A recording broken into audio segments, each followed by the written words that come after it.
You know, it feels like every week I'm either talking about the San Francisco 49ers or the Dallas Cowboys. And I try not to repeat myself. I try to keep the show fresh. But we saw this past weekend. Let's talk some San Francisco 49ers football. Let's talk even more specifically Brock Purdy. You know, I talked about last week, I've had a lot of social media clips go semi-viral with some of my San Francisco 49ers takes. Of course, they're a minute long of a 30-minute podcast, and no one sometimes really seems to, I shouldn't say no one, but oftentimes, people will just comment without seeing the full context. So with that being said, let's talk a little bit more Brock Purdy and the San Francisco 49ers. You know, last week, I half apologized to Brock Purdy because I'll admit I was half wrong on Brock Purdy. I didn't think he was this good. Let me preface that by saying I don't think he's a top 5 quarterback in the NFL. I don't think he's a top 10 quarterback in the NFL. I don't think he's a top 12 quarterback in the NFL. I think he's somewhere between 13 and 15, and I think that's perfectly fair. I think it's perfectly serviceable, and I don't rip into Brock Purdy like I do Dak Prescott because Brock Purdy, his expectations, they're just lower. He was a 7th-round pick. He was mystery relevant. He makes no money compared to Dak Prescott. So I'll wait and see what the money looks like with Brock Purdy because that tells us what Brock Purdy thinks of himself. And then I have to hold Brock Purdy to a higher standard. But here's what I say. Let me defend this take really quickly. Brock Purdy is a somewhere between a 10 to 12 quarterback. Sorry. Brock Purdy is somewhere between a 12 to 15 quarterback in the NFL. That's where Brock Purdy lands. I don't know specifically where exactly I would put Brock Purdy, but he's somewhere between 12 and 15 of the NFL hierarchy of quarterbacks. And we've cited this before. I've said he's mostly a product of Kyle Shanahan. There's no shame in that. There's a lot of quarterbacks that are products of their head coaches.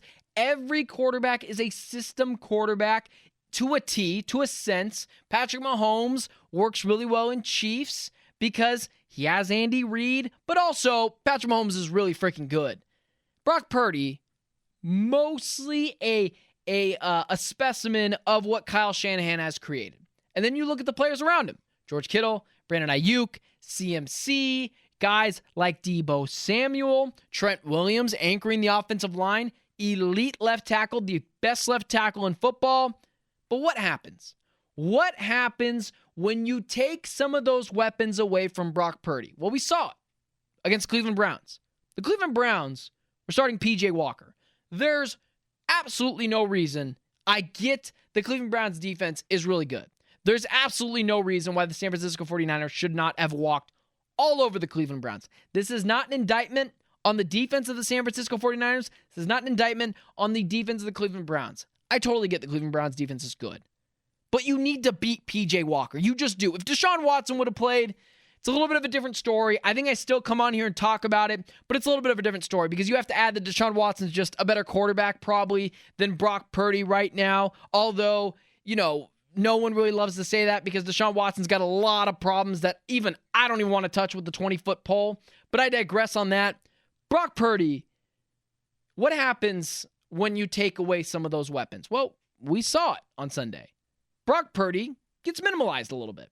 Brock Purdy right now is like a really, really good point guard in the NFL. One of my friends said this, and it does make a lot of sense. But then I kind of took it with Brock Purdy's kind of like Rajon Rondo of the NBA. Brock Purdy is like the 4th or 5th most important option on a championship team. If you elude that to the NBA, that knocks Brock Purdy down to like the 7th or 8th thing. There's 11 guys on the field in the NFL. There's 5 guys on the court in the NBA. Brock Purdy is not asked to make crazy plays. He's not asked to rip up guys' ankles, hit, step back threes. That's not what Brock Purdy is. Brock Purdy's job, like Rajon Rondo, facilitate. Find guys that are open. Be really precise.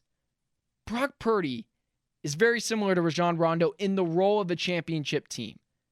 Guys like Deebo Samuel, guys like CMC, players like George Kittle, Brandon Ayuk, Trent Williams, Kyle Shanahan. Brock Purdy isn't asked to be carrying this team because, again, everyone knows his limitations.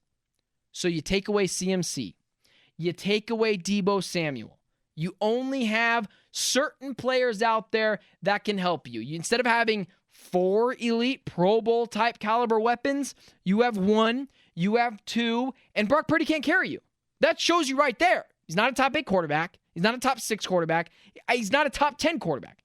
Somewhere between 12 and 15. There's nothing wrong with that. Brock Purdy's been awesome for what he's been asked to be. A 7th round pick, he's been objectively awesome.